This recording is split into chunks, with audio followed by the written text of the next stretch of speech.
All right, today we're jumping into a cyberfeminist theory with a title that is, well, so bold it feels like a dare. Spinoza is a woman. And let me tell you, this isn't just for shock value.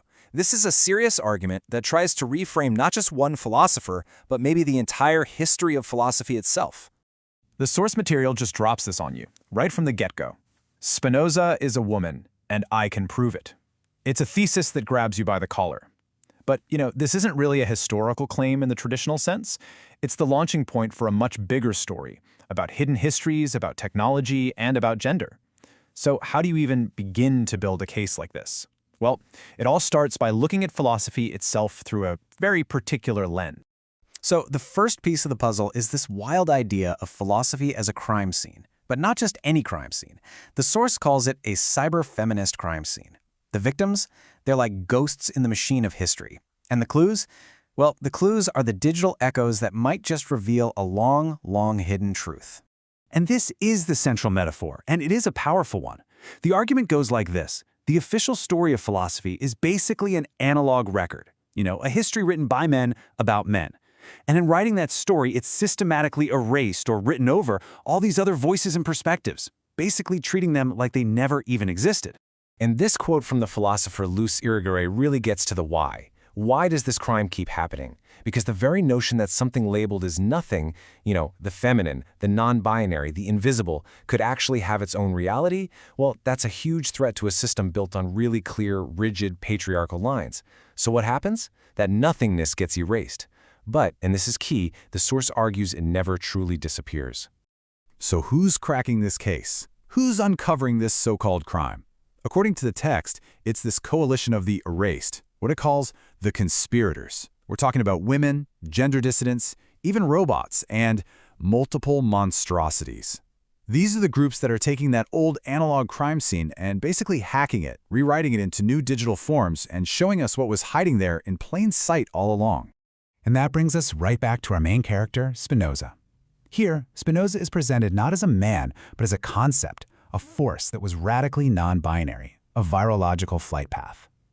It's like the name Baruch Spinoza was just a container, a masculine label that got slapped onto a philosophy that was way too fluid, maybe even too dangerous to be recognized for what it truly was.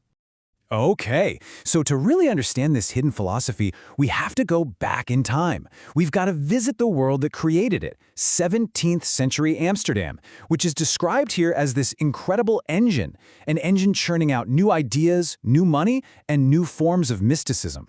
And this timeline just lays it all out so perfectly. Look at this. You have the birth of modern global capitalism with the Dutch East India Company in 1602, literally the world's first publicly traded company. Then, at the exact same time in the exact same city, Amsterdam, often called Dutch Jerusalem, Baruch Spinoza is born and starts developing these completely radical ideas. These are not separate things happening. The argument is that they are deeply, deeply connected.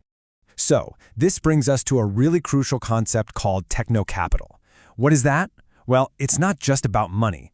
It's a whole new system, a kind of cultural technology that mashes up high-risk exploration, financial speculation, and a totally new way of thinking about the world that just speeds everything up. It's capital, but it's fused with technology and a philosophy of constant restless movement. And here's where the mystical link clicks into place. Spinoza wasn't just soaking up economics. His own teacher, Manasseh ben Israel, was a major player in a messianic Kabbalist movement. And this wasn't some quiet academic pursuit. No way! This group was actively trying to shape the world, plugging Jewish mysticism directly into that engine of global trade. So you have this wild mix of capital and mysticism brewing in Amsterdam. Where does all that energy lead? Well, the next part of our story takes us clear across the Atlantic, from the canals of Amsterdam to the tropical humidity of Dutch Brazil, a place they called New Holland. And this isn't just some vague connection. It's a direct, physical one. The source points out that Manasseh ben Israel's Kabbalist network was literally financing trips to Recife. They weren't just trading sugar and spices, they were exporting their entire worldview, even setting up the very first synagogue in all of the Americas, right there in the heart of a colonial enterprise. Now in this strange, new, and often brutal world, a new kind of idea starts to bubble up: hyperstition. It's a really cool concept. Think of it as a fiction or a myth that becomes so powerful it actually starts to shape reality. The text points to a local legend of a flying ox in Recife as an early example, a story that just perfectly captures the bizarre, futuristic, and unsettling vibe of this whole colonial collision. And this quote from Sadie Plant just nails the atmosphere. The colonial project, it wasn't just about rational, boring economics. It was this dreamlike, chaotic, and often totally mad fusion of navigation, profit, and the overwhelming power of the ocean, what she calls the great uncertainty external to everything. And this is where the raw violence of that colonial world comes crashing right back to our philosopher in Amsterdam. The text says that Spinoza himself was haunted by these feverish nightmares of an enslaved person from Recife. The ghosts of this brutal system weren't just an ocean away. They were psychically embedded in the very heart of that Amsterdam engine. Okay, let's pull all these threads together now in this final section. We've got hidden feminine philosophy, we have a new form of techno-capital, we have Kabbalistic mysticism, and we have colonial ghosts. What on earth does all of that produce? It produces something the author calls the vertigo of immanence. This is apparently how people described Spinoza's work. It wasn't linear. It wasn't a story. His masterpiece, The Ethics, is written in axioms and propositions, almost like a geometric proof or a piece of computer code. It's a philosophical machine, and it's designed not to be read from front to back, but to be navigated like you would a maze or a network.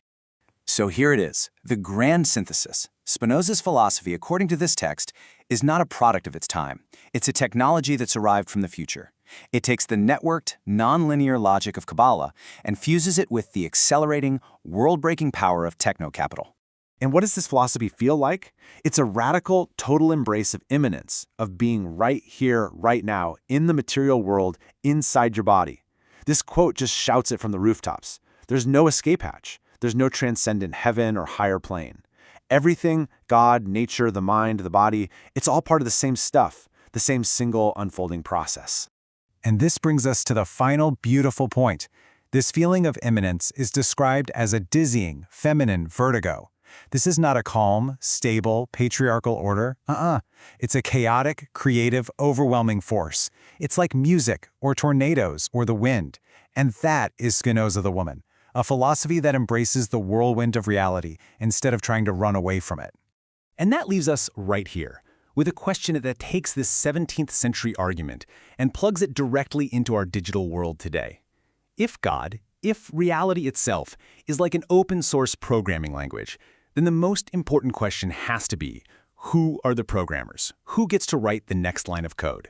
It's a thought that really makes you wonder who holds the power to define reality itself.